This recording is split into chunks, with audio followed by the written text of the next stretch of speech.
Loki, god of mischief, magician. Sylvie, don't call her Loki, enchanter. Mobius, TVA agent, wants a jet ski, instead gets a Datsun Bluebird.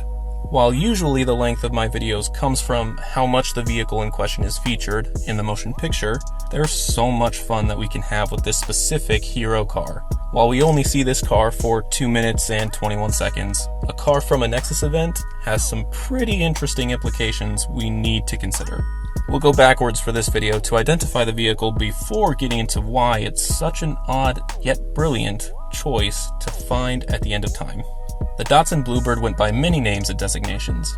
In the time period that we're looking at, the Bluebird went from a 300 series vehicle to a 400, with either the 410, powered by a 1.2-liter engine, or the 411, powered by the 1.3-liter engine. Respectively, these were also given a 1200 or 1300 designation and often said so in the trim emblems for the sedan models. While Datsun would turn into Nissan and stay in Japan on our sacred timeline, there are some Italian notes of design that continue with the company even today. The 400 series of Bluebird was designed in 1963 by Pininfarina and was meant to appear more European in form for a competitive edge. While Nissan doesn't work with Pininfarina anymore, they continue to use Italy design house aptly named Italdesign. They explore a beautifully shaped Nissan GTR, which is a little bit of a Nissan corporate cop-out since this generation of GTR is on its last legs, and Nissan is trying everything it can to spark interest in new designs without committing to production. But that's just a side note, which I'm allowed to say since I interned with Nissan once.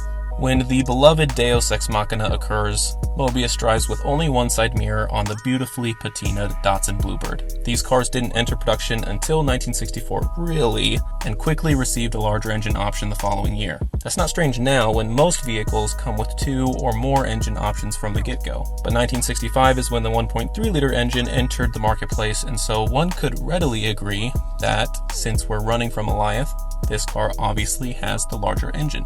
Sure, I'll allow it. But there's more to consider. The Bluebird received a rear redesign for the 1966 model year in the form of new taillights, going from a combination circle rectangle to a separated rectangular bar. This vehicle very clearly has the older design. There was also the sportier SS and Triple S trim options throughout the Bluebird's life, but Mobius' steed is lacking all of these trim embellishments. And so if you want to believe Marvel used the larger engine option for a chase with the purple, overgrown guard dog, then this vehicle is a 1965 Datsun Bluebird 411, also sometimes called a 1300. It might have been possible to only look at import versus export decorative details. However, this place isn't some sort of New York at the end of time. While we have buildings famous to Marvel's New York City, we also have the Sphinx guarding an Egyptian pyramid, which is important when we discuss the word variant. Instead of having a few distinguishing landmarks, we have a wealth of debris making up this Pangea at the end of time.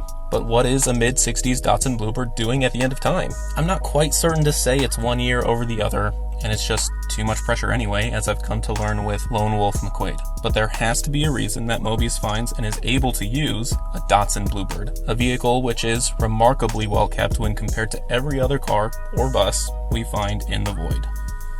When we run across the Avengers Tower, it's the Kang Tower. When we briefly see the Sphinx, they have their full nose. And so variant isn't only describing a sentient being, but also the things they affect. So what variation to this 3-speed manual was given so as to render this Bluebird, and likely its craftsman, to be pruned by the TVA? We see this vehicle perform a variety of daredevilish feats. While most of the terrain is low, rising, and rolling hills, the grass is clumped and the dirt is loose. A fresh layer before Goliath combs through the void and turns the next crop of pruned debris into another sedimentary deposit to this wasteland. Cars appear to sink in the soil, a submarine submerged in the earth. The Bluebird likely hasn't touched asphalt in a wealth of time, meaning the reported top speed of 80 miles per hour doesn't mean a thing. Like I said before, this vehicle is in comparatively great condition, so either it is brand new to the void, which seems unlikely, or, and this is what we're going with because it's my video, and not yours, it's been in consistent use by some pruned variant during the duration of its time in the void. How? How is it still operating after all this time? We can't possibly consider it to be an electric modification. We still hear distinct engine and exhaust noise underneath the roar of Goliath. Instead, we need to do some sleuthing to figure out where it's getting its fuel. How would one find gas in this waste? There are no landmarks, and gas stations would be covered by Goliath's first several deposits of time refuse. Perhaps you could get gas when a large collection of fuel gets pruned, but if large deposits of fuel, like the 173 USS Eldridge ship, is attacked instantly, then we can't rely on tankers of gas or even the occasionally pruned gas station, even if they don't immediately burst into flames on impact. If it escapes that combustion, Goliath would surely be after it. This goes for many of the dropped vehicles as well, unless they're equally outfitted with the appropriate modifications. No, it would be difficult to find regular unleaded fuel, but there is an entire society of people, while destitute, that is in real need of food. The nature of the void renders any attempts at cultivation and agriculture as a mere fantasy of those too optimistic for their own good in the dystopian nightmare. Instead, if entire supercenters get pruned to the void, just as Judge Ravona insinuates when she says all that matter of a branched reality gets moved to another location, then these must be troves of food for survivors.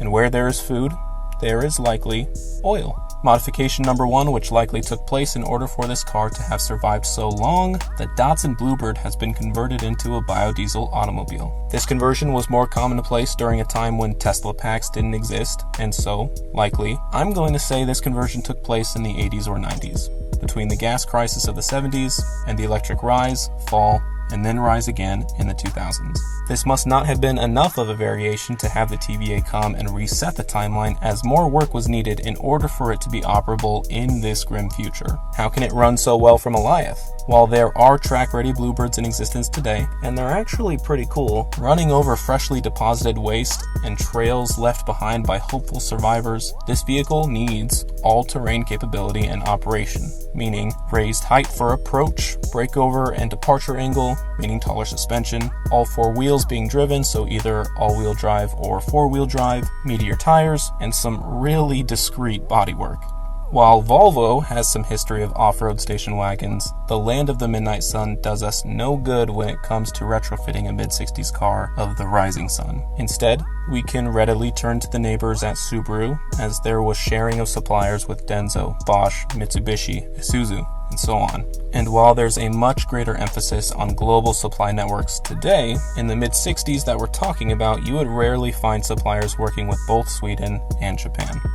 Yes, you can call this model a 411 with the bigger 1.3-liter engine, therefore giving it more oomph across the rolling plains of desolation. And I wouldn't be upset by this assessment, but personally, I'm going against that. I'm going to say that within this variant's reality, the Datsun had a complete overhaul underneath the chassis frame. Oh, it could have fit another Datsun or Nissan motor in 1990, but would that cause a Nexus event? If this car was never supposed to happen, I'm going to postulate that underneath that blue patina exterior is the musculature of the newly introduced Subaru Legacy Outback, the shell of an Italian station wagon with the heart of a Japanese off-road adventurer. Some wildly intrepid variant in the middle of Japan saw the Legacy Outback for what it was, the future of Subaru, and decided to revive the now dead name of Datsun. With a lot of time and a lot of fabrication work, we have the blue horse of the apocalypse, and its rider, the Honorable Mobius M. Mobius, jet ski enthusiast, former TVA agent, and variant himself, ready to burn the TVA to the ground.